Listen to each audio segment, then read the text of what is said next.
want to appreciate Pastor and Pastor Mrs. for the invitation. I appreciate that. Thank you for your labor of love and your leadership. Please let us appreciate Pastor and Pastor Mrs. Personally, I want to appreciate you for nurturing my wife and preparing her for marriage. For those of us that may not know, my wife grew up in this church under the leadership and tutelage of Daddy and Mommy, and they were able to prep her very well. Thank you so much. Because of your preparation, I'm enjoying my marriage today. And please, I want to appreciate my lovely wife, my woman crush every day, my rib, my all-inclusive wife. That's what I call her. Ayaba, Victoria Ogunjinmi. Thank you for being there for me always. And please, if you are sitting next to someone, tell the person you are welcome. I can see the love of God on your face. Now, I want you to do me a favor. Can you permit me to come down, sir? Sure. Just stand and welcome 3 people. Don't give them high five. You want to give them air five, meaning that you meet them in the air. And when you do that, you say you are untouchable. Let's do that. You're untouchable. You're untouchable. You're untouchable. You're untouchable. Get up on your feet, meet 3 people. Air five, say them, you are untouchable.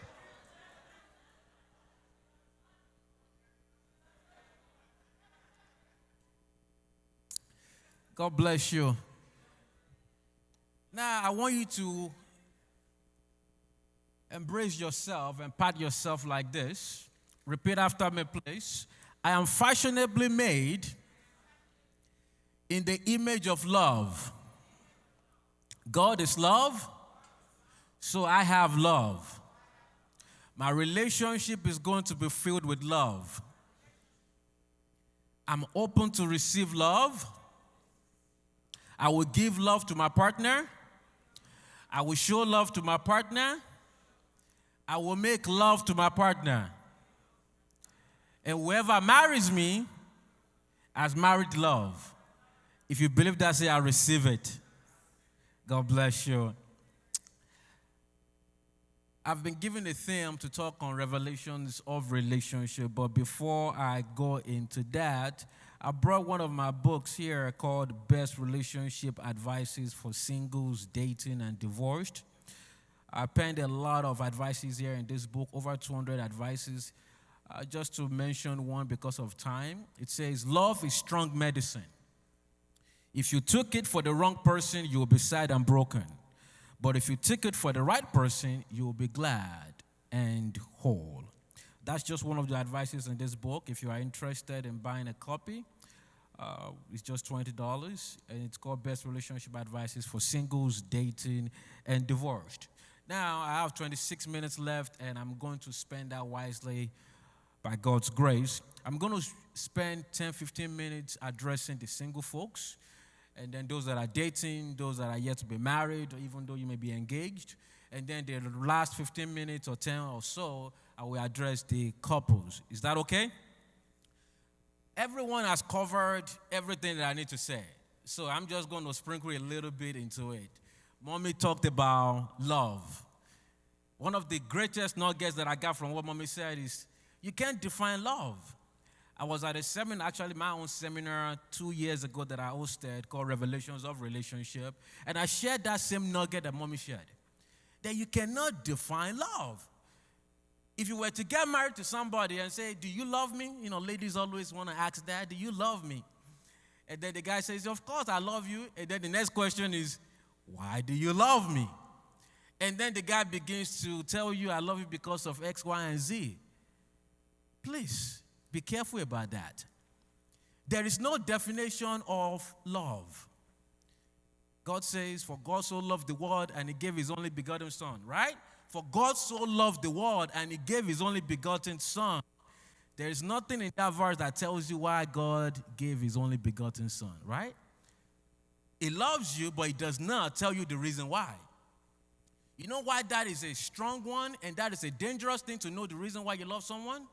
If you know that reason and that reason is absent in that relationship, you no longer love the person. I love you because of the way you look.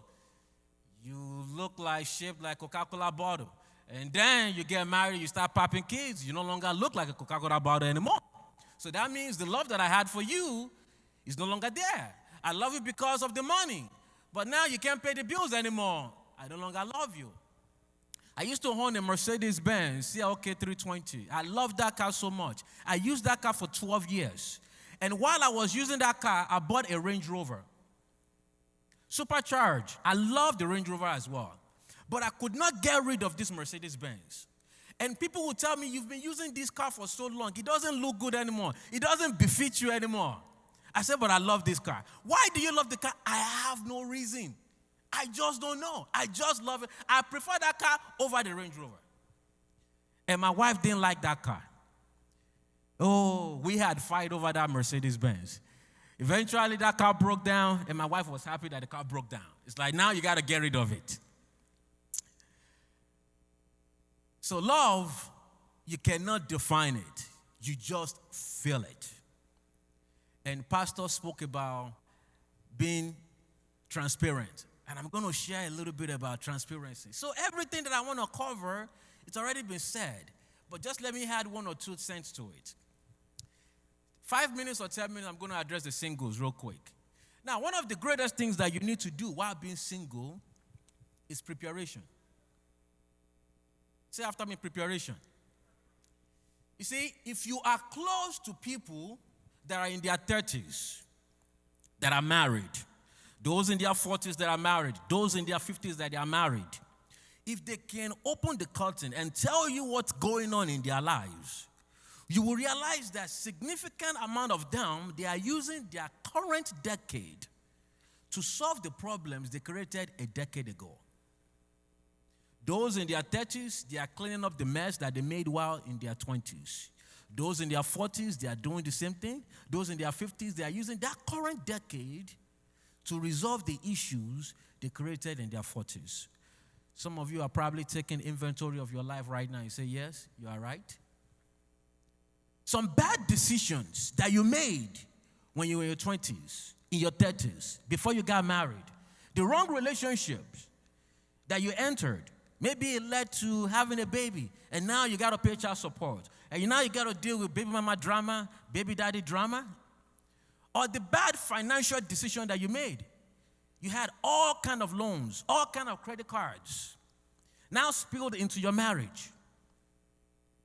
The red flags that you overlooked. Oh, it's going to get better when we get married. Oh, she's going to change when we get married. It's now affecting your marriage. Because the people in the marriage, they did not prepare very well. Mommy spoke about daddy always had a vision for marriage. Preparation for the marriage. If you are not prepared very well, there's a likelihood that that relationship is going to fail. And how do you prepare? You got to treat that relationship like a job interview. Repeat after. Treat your relationship like job. What happens on a job interview? They ask you a series of questions. They conduct background check. Some of the questions you need to be asking in the relationship while you are dating, are your parents still together? Or are they divorced? If they are divorced, do you believe in divorce? Are you married? Or have you been married before? Do you have a child by someone else? Are you in that child's life? Are you paying child support? Have you been pregnant before? Have you had abortion? How many abortions do you have? Do you have school loans? Or you don't have school loans? What's your blood type? Have you done a blood test before? What's the result of that? Is there any illness in you that I should know of? Are you a mommy water? Do you have a spirit other than the Holy Spirit? These are serious things that you need to find out. Both practical and spiritual. have a spiritual husband that I should know of except Jesus. There's a story of a couple who got married. The lady had a spiritual husband. And the spiritual husband was just tormenting their lives, her and the earthly husband. It took her a long time to get married, but eventually she got married. And one day they bought a fish tank into the house. And they had that fish tank for a while.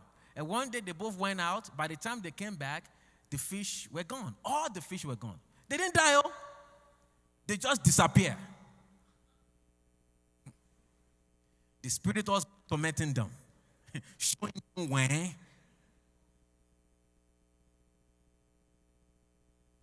And it took a long time for that lady to conceive. But eventually she conceived. And on the day of the naming ceremony, she fainted. She almost died. If not because of God that revived her, she would have died in that situation. It's very imperative to ask series of questions. Don't just get into the relationship because you are pressured by society. Your friends are getting married. You want to get married. Age is no longer on your side. You want to pop kids now because, they tell you that biologically, by the time you turn in your mid-30s, you no longer have kids. Or your parents are pressuring you. Or your siblings, who's younger than you, already getting married. Don't do that. Don't rush into marriage. Some people that rush into the marriage, they rush back out. Preparation, both spiritual and physical. God told Jeremiah, he said, don't marry in this culture. Don't have children in this culture because the people in this culture, they're going to die a horrible death. Nobody will bury them. Nobody will mourn over them. Spiritual, divine spiritual information, God gave it to Jeremiah. So you need to do a spiritual background check and physical ones. Why is that important? Let me tell you 2 reasons. Number 1 reason is because you want to make an informed decision. You want to know the kind of burdens that you are going to inherit and acquire from that person. If you have the bandwidth and the capacity to deal with that. Because I'm telling you right now, there are some baggages, burdens waiting for you in marriage on its own. Marriage comes with its own. Now you're about to marry somebody who is bringing a whole lot of baggages. Mind you, you have yours too. Now you're going to combine all of that together. Some baggages waiting for you when you get married, even though these are good ones. You start having kids. And the kids will be competing with your time, your wife, your husband competing with your time. You got to think about the money you got to give to them. You got to worry about their school tuition. You got to worry about taking them out. You got to worry about helping them in their schoolwork. That is waiting for you. And so many others. This summer, my wife and I took the kids to Orlando. And they had a great time. I think we spent almost close to 2 weeks there. And we came back, and that same week, my wife and I decided that we got to go on our own vacation. And my daughter asked me, we just turned 8. She said, Daddy, you are traveling again? I said, yes. Me and your mom are traveling together. He said, but we just came back together from Orlando. I said, yeah. That vacation is a family vacation. It's you and your brother and mommy and me. But this one is just me and mommy alone. But why do you need vacation? Are we giving you problems? I said, no, you're not giving us problems. We are happy the way you are. But this vacation is just for me and your mommy. Burdens waiting for you. Good one, good responsibilities. So it's quite important that you must do this background check. You must ask a series of questions. If you want your relationship to take off, when you get married, you want that relationship to take off. Things that you want to accomplish that. You don't want to be dragging.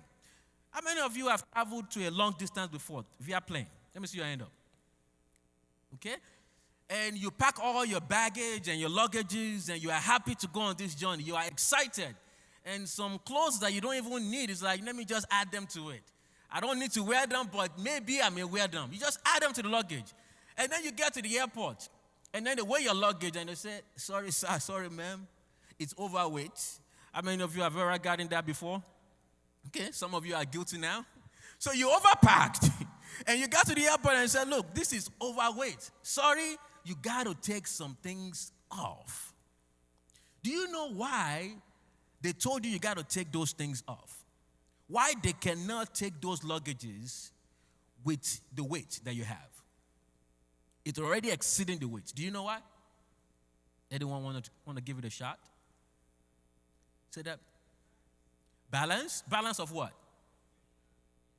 Balance of plane. Very good. What else? Okay. Because of my time, let me tell you two things. In addition to that, one is that if you have too much weight for your luggage, they have to calculate the luggage weight. They have to calculate the weight of people in the plane. So you cannot exceed that weight. Number one reason is because when you have excess weight, it increases the takeoff time on the runway of that plane. So if you were to take the plane 30 seconds to take off on the runway, now because of your excess weight, you can add another 30 seconds, another 1 minute to that. Second reason, the cruise speed is limited because of the excess weight that you have. Instead of the plane flying 100 miles an hour, now it's doing 200 miles an hour. And the same thing happens if you drive a car and you have too much weight on it. My mom used to own a truck in Nigeria, a pickup truck, and she was a good Samaritan. And during the weekly service, she would pack so many people in the truck because she just wanted to help them and drop them at their various destinations. And this very day, she had a whole lot of people in the truck, packed all of them in. And then as she was approaching a hill, she could not climb that hill. You know why? What's the reason? Because of the weight. So a good Samaritan had to stop there. She had to pull over and tell the people, and say, look, you guys have to get off the truck. Let me pull over to the hill on the other side, and then you guys can walk your way and meet me over there. Listen to me. Your relationship is like a plane. It's like a truck. If it's overweight and you have so many luggages in it, you can't climb the hill. There are some projects you want to be able to do, you will not be able to do them because you are still solving problems that you inherited from that whole relationship. Instead of you taking off, you won't be able to take off immediately because you are burdened with so many issues. Now, let me give you one simple advice based on two conditions. If you really love the person very well, and you know you don't have any reason for loving the person, and two, you know that this is your soulmate, God ordained this person for you, here's what I need you to do. Upload those luggages. Deal with them right now. Say, babe, before we get married, I've identified 10 things. Let's clear 10 of them. If not 10 of them, let's clear about 7 or 8 of them right now before we get married. Did you receive that one? Did you receive that message? If I received that message, say offload. Now, I have 11 minutes more. Now, let me address the couples. Couples, say, are you ready for me? Are you ready? Say you are ready for me. What I'm going to share with you is a simple concept. I can't tell you 10 things. Just a simple concept that can change your relationship. It's a revelation on its own. I call it relationship equity. Say relationship equity. Now, write this down, please. Relationship equity is defined as practicing fairness in your relationship. Practicing fairness in your relationship.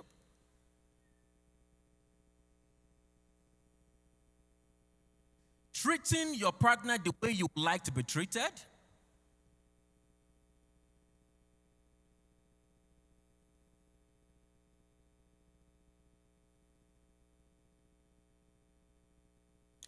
Everyone using their gift to advance their personal life without being restricted due to gender.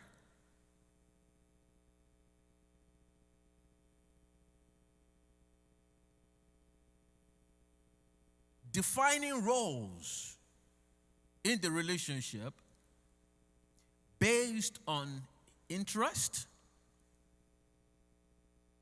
skill set, strengths, constraints, and not gender. If you got all that, let me see your hand up. And not gender. If you got all that, let me see your hand up. If you wrote all that down, let me see your hand up. Okay? So my sister, please read that for us. What you got?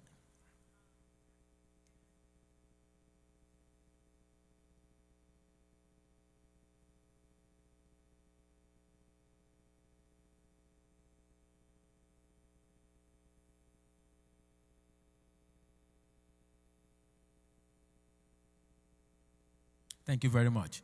That is relationship equity in a nutshell. Now, by God's grace, I was able to create a national day behind this that is celebrated June 24th of every year globally. Relationship equity addresses a couple of pillars in the relationship. But let me just mention one or two or three of them, if I have time, that will help you. One is roles in the relationship. What I do as a man, as a husband, what you do as a wife. How do we define roles in the relationship? What factors, what parameters, what measures do you use to define who does X, Y, and Z in the relationship? Let me see your hand up. How do you define that? How do you define role? It's no wrong answer. Any idea? Yes, my sister. You have a what? Availability, very good. Sometimes it's cultural, very good. Other idea? Knowledge. Knowledge, very good. Thank you. Your skill set, thank you. Interest, thank you, my brother. Say that again. Flip the coin, okay? You got a new method there, I like that. Flip the coin. If you can't agree on this, just flip the coin. Who does this, all right? The tail or the head, okay. All right. We have so many reasons, or so many parameters and factors that we use. But one common problem that I've seen, especially in the traditional and African homes, is the culture. We use culture a lot. And to some extent, this culture has created a whole lot of problems. Oh, it's a man's job to do X, Y, and Z. It's just he needs to be the one making all the money.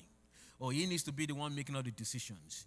He just comes home, crosses his leg. The food needs to be ready. The woman is the one that does the cooking and the cleaning and mopping the floor and washing the dishes and doing the laundry and bathing the kids. She does all that. But the man just make money and come home and sleep.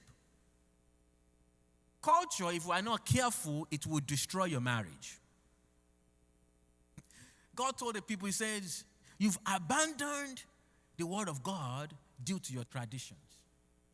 Traditions can kill your relationship. At the time, my wife and I were dating before we got married, and we were walking in downtown, and my wife asked me, babe, I want you to hold my hands. And I said, no, I can't hold your hands. That's on African.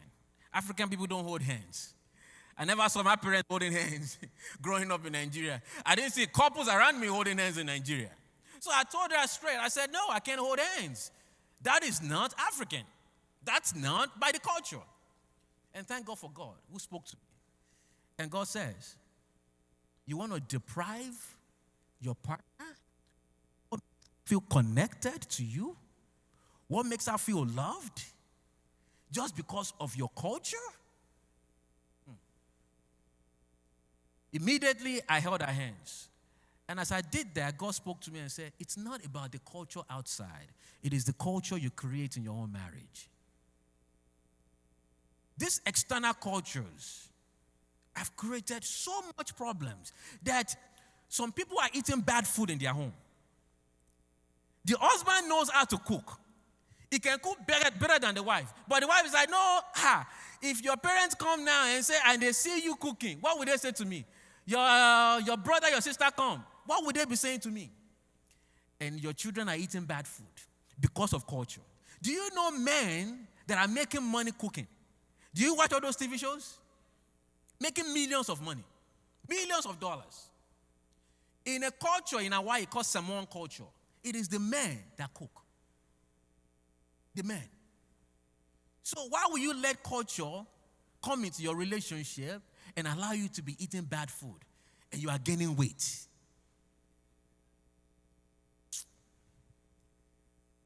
May God punish the culture that is affecting you. Or may God give you wisdom. Culture says it is a man's job to be the one lifting everything in the house, to be the one fixing stuff. Who told you that crap? If I don't have any interest in fixing stuff, why should I be fixing stuff? Listen to me. There was once, maybe I will end here. I have 3 minutes more. And I'm being transparent with you. There was a time we bought our entertainment table from IKEA, and I was going to fix that because culture told me, as a man, you should be the one to do that. So I said, yeah, I'm a man. I'm going to roll up my sleeves and do this thing. I was struggling fixing that thing. I was looking at the manual. I could not even understand what the manual was saying.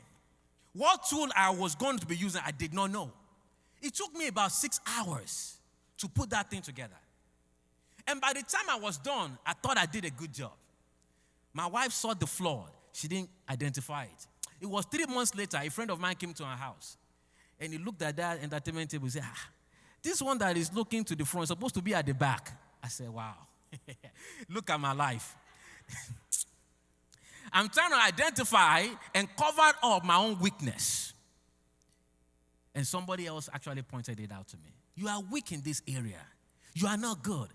Let me tell you, if my wife were to be the one to put that thing together, she would not need to read the manual.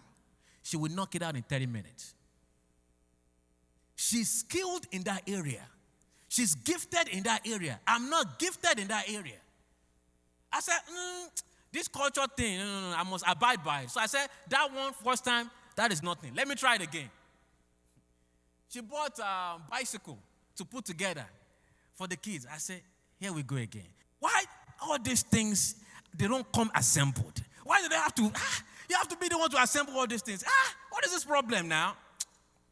So I said, I'm going to try. I put the bike together. Took me hours to put it together. Eventually, when I was done, the bike was dangling this way. It was dangling that way. There was no balance. I said, look at myself, this culture thing again. This culture thing is going to get you, your children, into accident. Just because you are trying to prove that it's a man's job. You're not gifted. Yes, I'm trying my best. I'm not making an excuse. I'm trying. But it's not working. Someone else is better in that area. That is what compatibility is. Where you are weak at, your partner is strong at it. And God will not make you and say, this is a man's job. It is you that's supposed to be the one fixing all this stuff. No. Let me just give one last thing. Gift is the second point.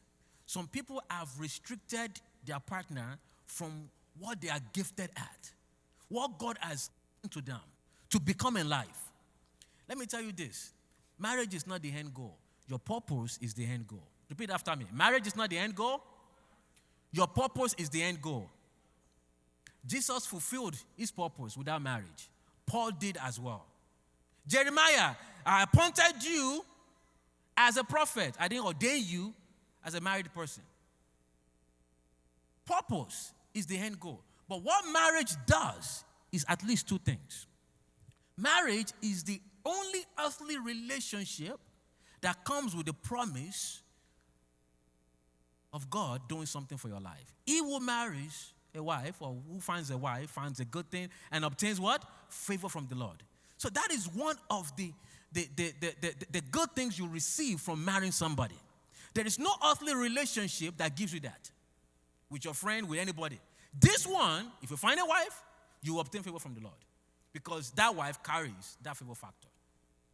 Second reason is this. That your purpose is the end goal.